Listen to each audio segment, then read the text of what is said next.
দর্শক, লন্ডনে একটি বিয়ের অনুষ্ঠানে আওয়ামী লীগের পলাতক সাবেক 4 মন্ত্রী এবং কোনো এমপিকে হাস্যজ্জ্বল অবস্থায় দেখা গেছে। এরকম একটি ছবি ভাইরাল হয়েছে। দেশের প্রায় সব গণমাধ্যমে ছবিটি সংযুক্ত করে নিউজও করা হয়েছে। আলোচনা সমালোচনা ঝড় বইছে। অনেকে বলছেন যে এতে সমালোচনার কি আছে।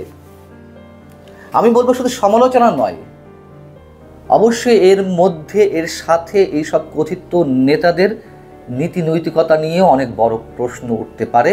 তাদের ভবিষ্যৎ রাজনৈতিক দৃষ্টিভঙ্গির পরিচয়ও আমরা এর মধ্যে পেতে পারি।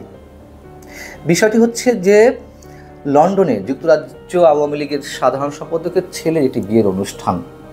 সেখানে কারা উপস্থিত ছিলেন? সাবেক পররাষ্ট্রমন্ত্রী এবং আওয়ামী লীগের যুগ্ম সাধারণ সম্পাদক হাসান মাহমুদ ছিলেন, আওয়ামী লীগের প্রেসিডিয়াম মেম্বার এবং সাবেক মন্ত্রী আব্দুর রহমান, সাবেক নৌপরিবহন প্রতিমন্ত্রী খালিদ মাহমুদ চৌধুরী, সাবেক বৈদেশিক কর্মসংস্থান বিষয়ক প্রতিমন্ত্রী শফিকুর রহমান চৌধুরী এবং একজন সাবেক এমপিও ছিলেন সিলেটের হাবিবুর রহমান। গত 5 আগস্টের পরে এই প্রথম এ ধরনের কোনো অনুষ্ঠানে একসাথে এরকম কয়েকজন মন্ত্রীকে দেখা গেল। এর আগে অবশ্য তাদেরকে দেখা গেছে কোথাও, যেমন শেখ হাসিনার ভার্চুয়াল সমাবেশে তাদের কাউকে দেখা গেছে, যুক্তরাজ্য আওয়ামী লীগের কিংবা যুক্তরাষ্ট্র আওয়ামী লীগের কর্মী সমাবেশে তাদের কাউকে দেখা গেছে, ঈদের জামাতে দেখা গেছে। এগুলো নিয়ে কোনো আপত্তি নেই, কিন্তু একটি জাঁকজমকপূর্ণ বিয়ের অনুষ্ঠানে তাদেরকে এইভাবে দেখা যাবে গেট টুগেদার করছেন, এই বিষয়টিতে খোদ যুক্তরাজ্য আওয়ামী লীগেরই নেতাকর্মীরা ক্ষোভ এবং হতাশা প্রকাশ করেছেন। তারা বলছেন, দেশে আওয়ামী লীগ এবং দলের বিভিন্ন অঙ্গ সংগঠনের নেতাকর্মীরা যখন জীবনের ঝুঁকি নিয়ে দেশের মধ্যেই পালিয়ে বেড়াচ্ছেন, কত পার্সেন্ট পালিয়ে যেতে পেরেছেন? আওয়ামী লীগের যে লাখো কোটি নেতাকর্মী রয়েছেন, 1%, 2%, 5%, খুব বেশি হলে লাখো কোটি নেতাকর্মী তো দেশে রয়েছেন। তারা জীবনের ঝুঁকি নিয়ে দেশে অবস্থান করছেন পলাতক অবস্থায়। সেই তাদেরকে এইভাবে রেখে এই যে আওয়ামী লীগের শীর্ষ পর্যায়ের নেতারা এইভাবে ফটো সেশন করছেন, তাদেরকে একটুও ভাবতে লজ্জা হয় না? এই প্রশ্ন আওয়ামী লীগ নেতাকর্মীদেরই। এবং আমি বলবো, ঠিকই তো। আমরা দেখছি যে আওয়ামী লীগের বিক্ষিপ্ত মিছিল বের হচ্ছে, ঝটিকা মিছিল বের হচ্ছে রাজধানী সহ দেশের বিভিন্ন স্থানে। সেখান থেকে পরবর্তীতে অনেকে আটক হচ্ছেন, গ্রেপ্তার হচ্ছেন, জেলে ঢুকছেন, মামলা মোকদ্দমার শিকার হচ্ছেন। শুধু মিছিল করতে গিয়ে মামলা মোকদ্দমার শিকার নয়, যে কোনো কারণে যে কোনো অজুহাতে তাদের অনেকে তো প্রতিনিয়ত হামলারও শিকার হচ্ছেন, রক্তাক্ত হচ্ছেন। আমরা দেখিনি যে ছাত্রলীগের একজন নেতাকে ছাত্র দলের কয়েকজন নেতা মিলে কিভাবে পায়ের নিচে ফেলে ইজি বাইকে করে সারা শহর ঘোরানো হচ্ছে। শুধু তাই নয়, আওয়ামী লীগের নেতাকর্মীদের অনেকের যাদের বাবা মা প্রয়াত হয়েছেন, তাদের কবরস্থানে পর্যন্ত তাদের সন্তানেরা নাকি যেতে পারছেন না দোয়াটুকু পর্যন্ত করতে। যেমন আগামী 27শে এপ্রিল আওয়ামী লীগের সাবেক পররাষ্ট্রমন্ত্রী, সাবেক বর্ষিয়ান নেতা আব্দুস সামাদ আজাদের মৃত্যুবার্ষিকী। সেই দিনও তার পরিবারের সদস্যরা তাদের প্রিয়জনের কবর জিয়ারত করতে যেতে নাকি আতঙ্কের মধ্যে রয়েছেন। আর এই যে নেতারা প্রয়াত হয়েছেন বা যারা জীবিত আছেন, তাদের পরিবারের সব সদস্য তো আর রাজনীতির সঙ্গে জড়িত নন, তারপরও তাদেরকে নাকি গোয়েন্দার নজরদারিতে রাখা হয়। কবরস্থানে গেলেও নাকি সেখানে গোয়েন্দা সংস্থার লোকজন নজরদারি করে। এই যখন দেশের অবস্থা, এই নেতারা কিভাবে,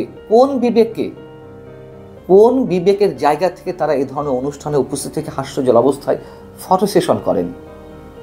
তাদেরকে মিনিমাম কোনো ধরনের কমিটমেন্ট নেই দেশের প্রতি? না হোক, দেশের প্রতি কতটুকু আছে তা তো আমরা জানি। হাজার হাজার টাকা লুট করে, দুর্নীতি করে পালিয়ে বেড়াচ্ছেন।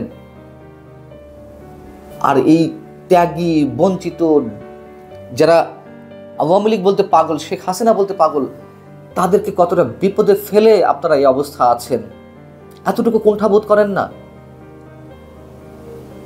এর আগেও এই ধরনের নিউজ বেরিয়েছে যে দিল্লিতে কারা কারা অবস্থান করছেন, কলকাতায় কারা কারা অবস্থান করছেন, দামি ফ্ল্যাট ভাড়া নিয়ে, ডুপ্লেক্স ফ্ল্যাট ভাড়া নিয়ে তারা শপিংয়ে যাচ্ছেন, তারা আড্ডায় বসছেন, রেস্টুরেন্টে বসছেন, এগুলো নিয়ে কোনো কথা নেই।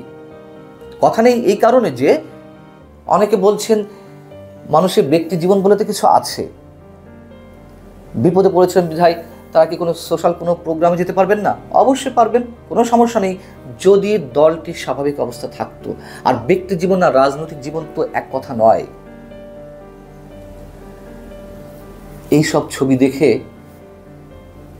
যে ত্যাগী নেতাকর্মীরা এখনো পর্যন্ত জীবন বাজি রেখে আওয়ামী লীগের জন্য ঝটিকা মিছিল বের করছেন, পুলিশি হামলা মামলার একেবারে দৃষ্টান্ত থাকা সত্ত্বেও, তাদের কাছে এই নেতারা কি জবাব দিবেন? তারা কি আরো হতাশ হয়ে পড়বেন না যে আমরা জীবনের ঝুঁকি নিয়ে শেখ হাসিনার জন্য, আওয়ামী লীগের জন্য এগুলো করছি, আর সেই দলের শীর্ষ নেতারা এরকম ফুর্তিতে রয়েছেন, মজ মস্তি করছেন? খুব স্বাভাবিক কথা নয়? এর আগে শোনা গিয়েছিল যে আওয়ামী লীগের কিছু নেতাকে বহিষ্কার করা হয়েছে, যারা হাজার হাজার কোটি টাকা লুটপাট করেছেন, দুর্নীতি করেছেন, এখন পলাতক অবস্থা রয়েছেন, তাদের অনেককে বহিষ্কার করা হয়েছে, সাইলেন্ট সাসপেন্ড।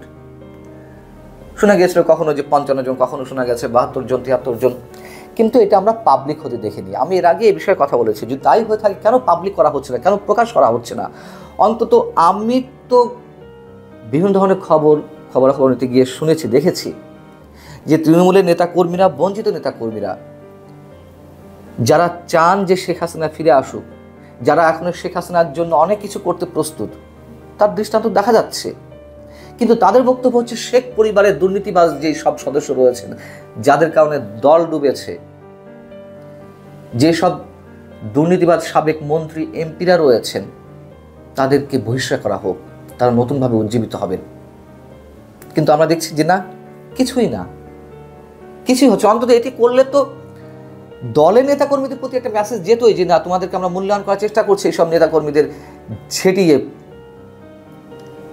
অথবা দেশের মানুষকেও তো একটা মেসেজ দেওয়া যেত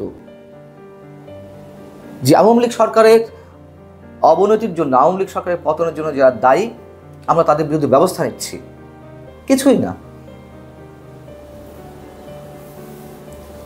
এও শোনা গেছে দেশের বাইরে বিশেষ বিশেষ কারোর মাধ্যমে লবিস্ট নিয়োগ করতে, মামলা করতে যে একটা ফান্ড লাগে, সেই ফান্ডে এইসব নেতাদের অনেকে মিনিমাম কোনো ধরনের হেল্প করতে চাইছেন না। হাজার হাজার কোটি টাকা নিয়ে পালিয়েছেন, কিন্তু দলের জন্য 2 টাকা খরচ করতে চাচ্ছেন না। এই নেতাদের এখনো পর্যন্ত দলে রেখে লাভ কি?